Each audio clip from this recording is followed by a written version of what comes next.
Subhanahu wa taala. Perkara tentang Isra Mi'raj ini bukan kecil, ibu-ibu sekalian. Isra Mi'raj itu suatu peristiwa yang luar biasa dan tidak bisa diterka dengan akal pikiran kita. Saya ulangi lagi, Isra Mi'raj itu bukan peristiwa yang biasa-biasa saja, tetapi peristiwa yang luar biasa. Tidak bisa akal kita untuk mencari tahu kebenaran dari Isra Mi'raj itu selain kalau bukan dengan iman kepada Allah Subhanahu wa taala. Kalau saya tanya ibu-ibu sekalian, percaya tidak kalau sekarang jam 9, jam 11 saya bisa ada di Makassar? Percaya tidak? Percaya tidak? Jam 12 sebentar saya bisa ada di Jakarta. Percaya tidak? Percaya? Oke. Oke, apa kesananya? Pakai pesawat. Sekarang kebiasaan di sekolah. Sekarang Ustaz sampaikan nih, Rasulullah dari Masjidil Haram ke Masjidil Aqsa itu kalau dulu pakai unta itu 2 bulan baru sampai. 2 bulan baru sampai. Tapi ternyata peristiwa Isra Mi'raj ini hanya 1 malam. 1 malam. Tidak bisa diangkat. Itulah kenapa dibaca tadi oleh kawan kita bahwa Allah yang menjalankan Rasulullah dari Masjidil Haram ke Masjidil Aqsa. Kalau makhluk manusia bisa membuat kita ke Makassar dalam waktu 2 jam, bisa membawa kita ke Jakarta dalam waktu 3 jam, bisa membawa kita ke Makkah dalam waktu 12 jam, maka tidak ada yang mustahil bagi Allah Subhanahu wa taala. Nah, ada satu syair itu yang viral itu di sosial media. Mudah-mudahan anak-anakku sekalian tahu dan ibu-ibu juga tahu. Ini satu syair yang menjelaskan tentang Isra Mi'raj. Ibu dibantu ya kalau saya lupa lagunya ya.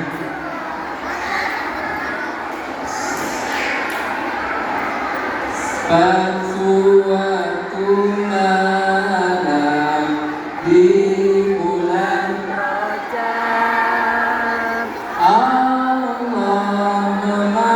memanggil Nabi Muhammad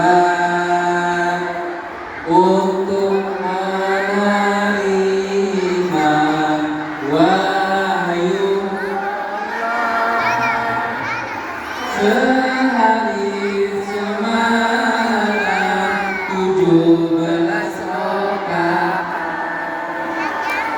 dari Masjidil Haram ke Masjidil Aqsa, dari Masjidil Aqsa ke Sidratul Muntaha.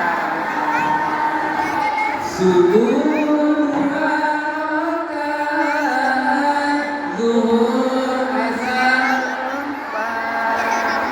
Maghrib 3, Isya 4, jangan sampai tanggal 27 pada bulan Rajab kita peringati itu hari Isra.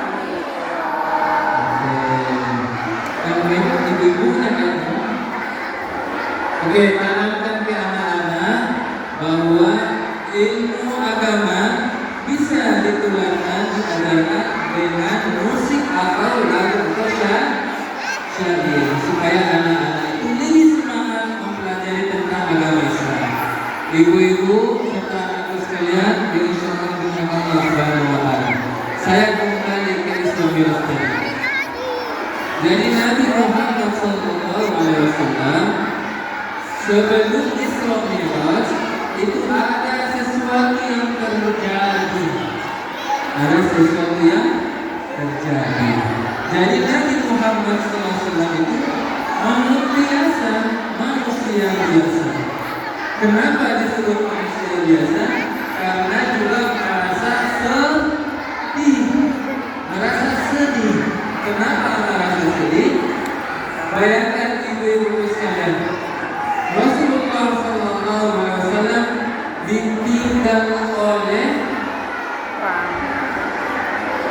pamannya.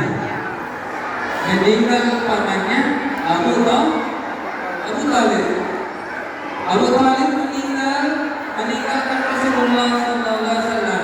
Rasulullah merasa sedih. Kalau bahasa gaulnya galau ya. Jadi Nabi itu galau, ditinggal oleh pamannya yang selama ini membela dirinya. Ditinggal pamannya, lalu ternyata Allah uji lagi, ditinggal oleh istrinya cinta. Siapa nama istrinya? Khadijah.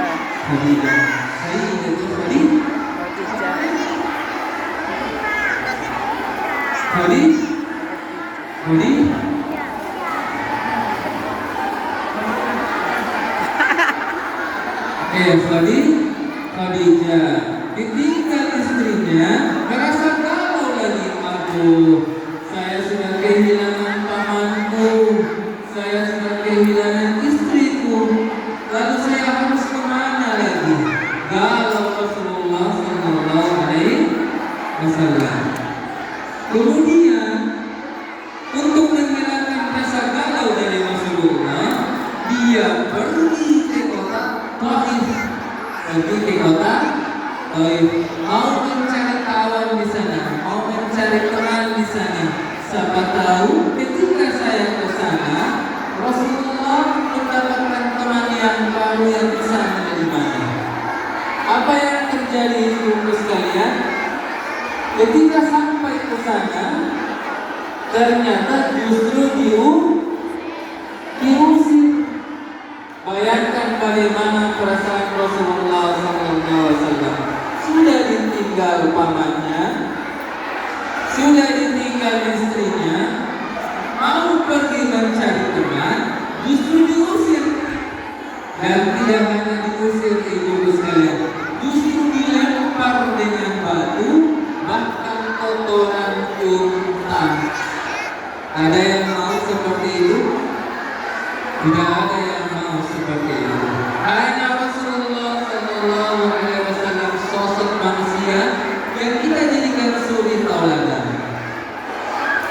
Alhasil itu, dan anakku sekalian, ketika Rasulullah ke Taif diusir, lalu dia duduk termenung di salah satu kebun kurma. Ada seorang laki-laki yang datang ke Rasulullah, itu namanya Addas. Saya ulangi lagi, ada satu laki-laki yang datang bertemu Rasulullah, namanya Addas. Dia seorang Nasrani dan bukan Muslim. Apa yang dilakukan Addas?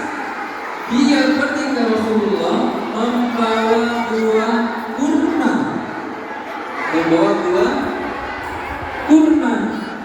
Lalu diberikan kepada Rasulullah. Dan ini hebatnya Rasulullah, ibu sekalian. Ini diamalkan dalam kehidupan sehari-hari ya. Ini rahasianya Rasulullah SAW, membuat orang itu langsung takjub. Apa yang dilakukan Rasulullah ketika dia mengambil kurma itu, lalu dia mengucapkan Bismillahirrahmanirrahim. Lalu dia makan buah kurma itu. Orang Nasrani yang nama Addas ini lalu bertanya ke Rasulullah, kalimat apa yang kamu ucapkan itu? Saya tidak pernah dengar kalimat itu. Nah, disampaikan ke Rasulullah sampaikan ke atas bahwa ini kalimat yang diajarkan dalam agama saya dengan sebutan pujian kepada Allah Subhanahu wa taala sebelum melakukan sesuatu. Maka anak-anakku sekalian, para orang tua sebelum melakukan sesuatu maka diawali dengan bismillah. Apa yang terjadi dengan bismillahnya Rasulullah ini? Agas yang tadinya Nasrani mendengar cuma ucapan bismillahirrahmanirrahim lalu masuk Islam. Anak soleh. Nah, ibu-ibuku serta para guru yang insyaallah dimudahkan Allah Subhanahu wa taala. Satu poin penting ya, sebelum melakukan sesuatu maka diawali dengan bismillah. Kemudian yang kedua, ketika Rasulullah sudah dilempari kotoran unta, dilempari batu berdarah ke kepalanya Nabi. Berdarah kepala dari Rasulullah SAW. Datang malaikat Jibril di ruko. Apa yang dilakukan malaikat Jibril? Wahai Rasulullah, sampaikan kepada malaikat penjaga gunung Taif. Datang malaikat gunung Taif. Apa yang dikatakan?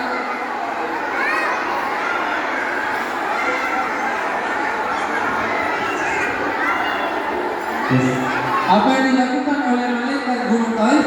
Dia sampaikan ke Rasulullah. Ya Rasulullah, izinkan saya melempar gunung ini untuk timpahi orang-orang kafir itu. Bayangkan ya, kalau kita sekarang, kalau ada orang keluarga kita yang punya pangkat jabatan, lalu kita terkena masalah, pasti kita minta bantu ya. Betul? Ada keluarganya polisi, ada keluarganya tentara, ada masalah, pasti kita akan minta bantu. Ini bukan polisi tentara yang bantu Rasulullah, ini langsung malaikat Allah Subhanahu wa taala. Ini indahnya Rasulullah. Apa yang dikatakan Rasulullah? Wahai malaikat gunung Taif,